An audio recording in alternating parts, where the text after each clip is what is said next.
Guys, magandang gabi. May isa na naman pong Pilipina na nagtatrabaho sa Japan at ito po ang kanyang testimony na maple syrup with baking soda. Ito daw po ay nagpapagaling ng mga iba't ibang sakit. Kung interesado kayong malaman, panoorin niyo po ang video ito. Yan po guys. Alright? Alam niyo ba, meron akong isang kaibigan na taga UP Diliman, scientist siya. May itinuro siya sa akin na pwede kong inumin na makakapaglinis ng dugo ko at makakapagtanggal ng toxins sa katawan ko. Almost 15 years ko na siyang ginagamit. Ito yun o. Alam niyo ba kung paano ko to ginawa? Kailangan niyo lang po ng organic maple syrup at saka baking soda. Lagi ko po itong iniinom. Binabaon ko siya lalong-lalo na pag nasa trabaho ako. Sa umaga po, umiinom ako ng isang kutsara, 30 minutes bago kumain. Tapos sa tanghali, ganun din, bago ka kumain ng kung ano-ano, uminom ka nito. At saka bago ka matulog sa gabi, 30 minutes before your meal is served, uminom ka na. Ang problema, today, nakalimutan ko siyang inumin. Pero iinumin ko na siya bago pa ako kumain. Kasi lunch na kami dito. Ito po ang tubig. Wala, kalimutan kong dumal ng kutsara, kaya ganito na lang.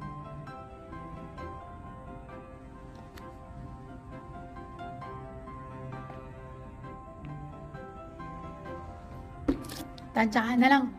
Wala akong dalang kutsara eh.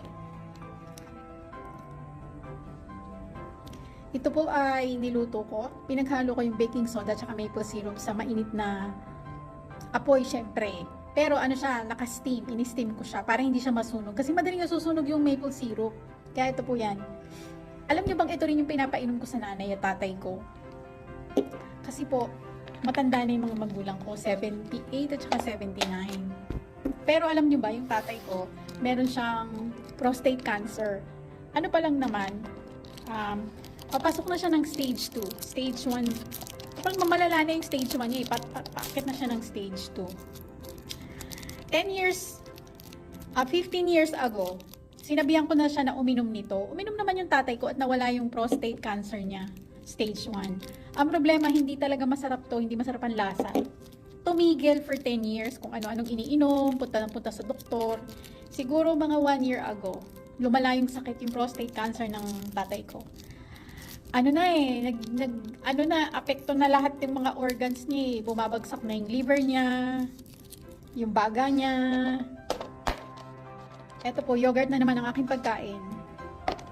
Saging, at saka blueberries. Yan po yung pananghalian ko ngayon.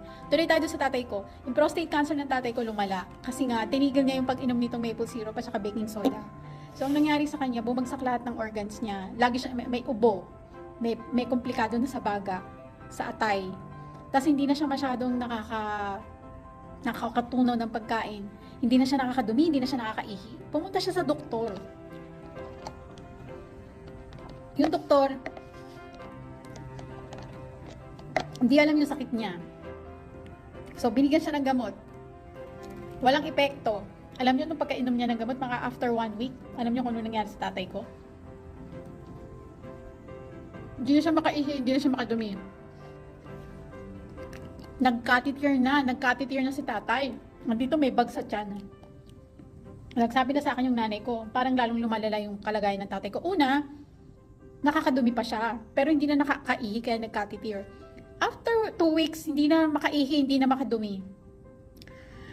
Hanggang umabot na sa punto na yung tatay ko sumisigaw na kasi hindi na talaga niya na ilalabas yung dumi sa katawan niya. Hindi na makaihi, hindi na makadumi. Tapos yung pag-ihi niya sa catheter niya, nagkakaproblema na siya. Masakit. Sumisigaw pagkausap ko yung nanay ko sa telepono. Naririnig ko yung sigaw ng tatay ko. Siyempre na-alarma na lola niyo, no? 79 na yung tatay ko, tapos nakakaramdam pa ng ganong sakit. Humisigaw. Ang asin po ng blueberries. Sabi ko sa nanay ko, ano bang problema ni tatay? Bakit siya sigaw ng sigaw? Nakaka-stress. Parang ako yung nasasaktan sa naririnig ko sa kanya. Alam nyo, kinausap ko yung tatay ko, sabi ko, ano bang problema? Bakit po kayo sigaw ng sigaw? At anong nangyari? Ba't hindi na kayo makaihi?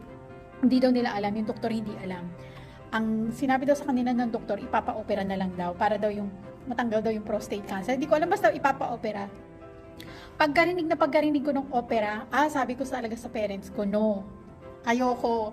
Kasi ang operasyon ay hindi na maganda sa sobrang tanda na. 79, magpapa-opera, ay 78 pala si tatay, 79 si nanay. 79 years old, papa-opera ko tatay ko, hindi. Baka matigok yun nang wala sa oras. Tsaka, malaki gastos. Alam niyo naman sa Pilipinas, ang pagpapa-opera ay, alam niyo na, mahal. So, nag-usap kami ng tatay ko. Sabi ko sa tatay ko, naalala mo pa ba yung maple syrup at saka baking soda na pinapainom ko sa iyo noon, yung organic? Sabi niya, oo, kaya lang ang pait ng lasa eh. So, sabi ko sa tatay ko, o sige, mamili ka. Iinom ka ng lasang hindi maganda, yung masagwa yung lasa ng gamot na organic, o magpapa-opera ka tapos hindi mo alam kung mabubuhay ka pa o ano, o gagaling ka ba. Eh, ngayon na nga lang pumupunta ka sa doktor. Linggo-linggo ka na pumupunta. Hindi nga lang linggo-linggo, araw-araw nagpapatanggal at nagpapalagay ka ng katitin. Gumagaling ka ba? Hindi. Tapos sabi ko sa tatay ko, kapag hindi ka sumunod, yung pagsigaw-sigaw mo dyan na hindi ka nakakadumi at saka hindi ka nakakaihi, kakayanin mo pa ba yung ganyang sakit? Araw-araw, nasasaktan ka, physically, sa loob mismo.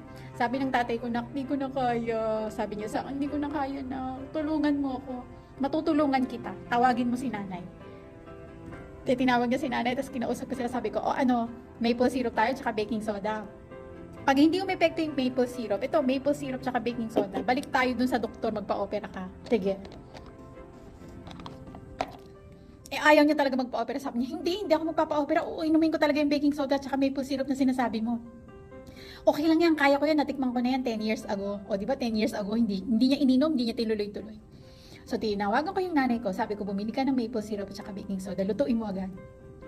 Lahat ng gamot na iniinom ni tatay, itigil mo na kasi hindi naman umiepekto. So, tinigil ng tatay ko yung gamot ng maple syrup siya. Alam niyo ba, after 5 days na uminom siya, sabi ko sa kanya, uminom ka ng 5 beses sa isang araw.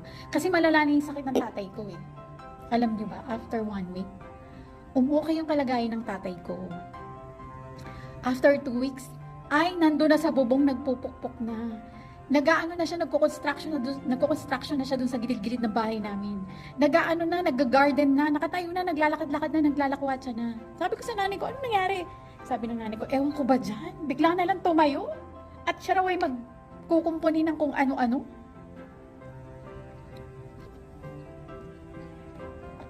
Ang masasabi ko lang po sa inyo, effective po talaga to.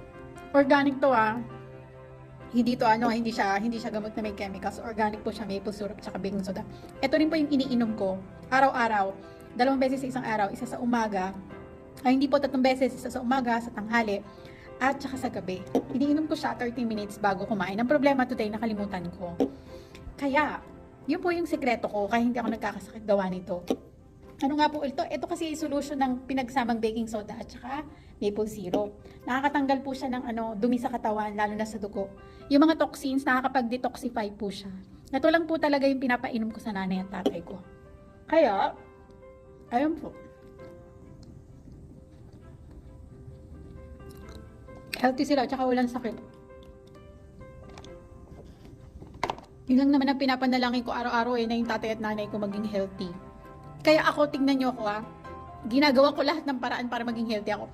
Mga pagkain na hindi ko kayang kainin, katulad nito, ito saging, at saka itong yogurt, hindi po ako masayang kinakain ito, kaya lang po wala akong choice kasi yung nanay at tatay ko. Healthy sila. Kaya, kailangan ko pong pilitin yung sarili ko na maging healthy. Para, masabayan ko sila. Lalo na po itong blueberries, napaka-healthy. Nagde-detoxify po ito, kaya kumain kayo. Yun lang po i-share ko sa inyo kung ano yung iniinom ng nanay at tatay ko.